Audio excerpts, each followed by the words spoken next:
Hi guys, and welcome to this week's video tutorial. This would be the last video in chapter 8 and also the last video dealing with how to count the number of moves. So without further ado, let us begin. Central cannon, opposite direction cannons, the minor variation of the opposite direction cannons. Red chooses to develop his left horse as an edge horse, which is okay. Red goes for purple horses, 5-7 cannons to target the horse. Black gets to develop his right chariot, p7 plus 1 to attack, e3 plus 1 to prevent p7 plus 1, and at this point in time, red will play r2 plus 4. Now, this will be the topic of discussion. At this point in time, r2 plus 4 versus r2 plus 6. Now, if we were to compare both variations, it would be better for red to play r2 plus 6. But let us see what would happen if r2 plus 4 were played. Black would try to offer a trade of chariots. If red accepted, it would be loss of material because he used up one move to move the chariot to the riverbank. So usually, black would not want to accept this trade. And black would now advance his chariot to threaten to capture the pawn and attack the horse. And in this example, now it would appear that this would be a good idea for red because he would now traverse his chariot, protect the pawn, and also attack this pawn to attack the black chariot.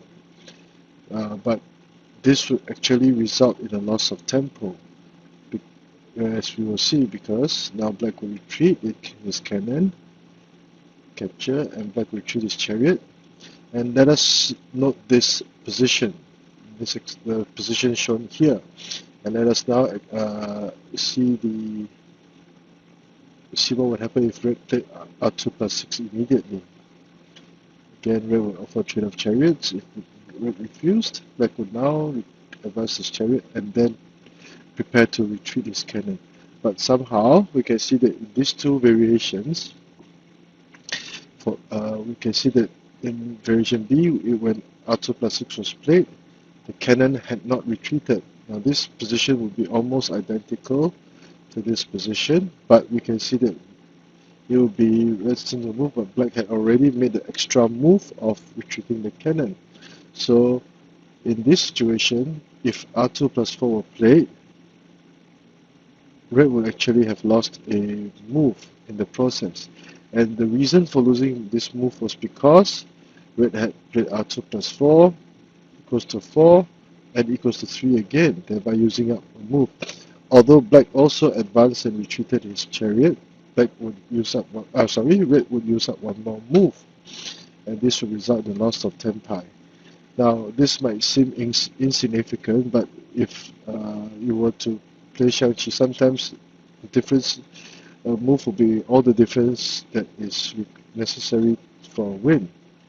So the reason for red losing a move in this situation was because r2 plus 4 equals to 4 and r4 equals to 3, as compared to attacking the r2 plus 6 and attacking the pawn immediately.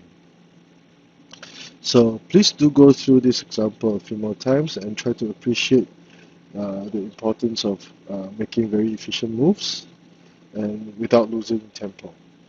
And if you like the work that I've been doing, please do subscribe to my channel and give this video a thumbs up. Thank you.